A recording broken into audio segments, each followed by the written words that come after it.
పారాయణ చేయండి, చండీ హోమం చేయించుకోండి, ఇవి చెప్తుంటారు. చండీ హోమం అంత శక్తివంతం అవడానికి కారణం, అంత రక్షణ కలిగి ఉండడానికి కారణం దుర్గమ్మ తల్లి యొక్క వైభవం దాని ఎందు ప్రకటనమైంది. అందుకే దాని పేరే దుర్గా సప్తశతి.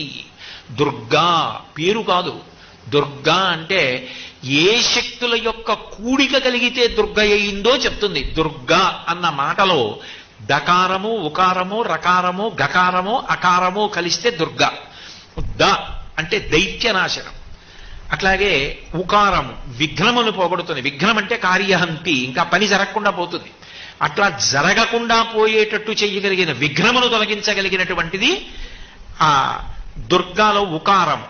రకారము రోగనాశనం, గకారము పాపనాశనం, అకారము శత్రునాశనం.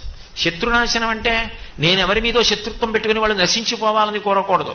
శత్రునాశనం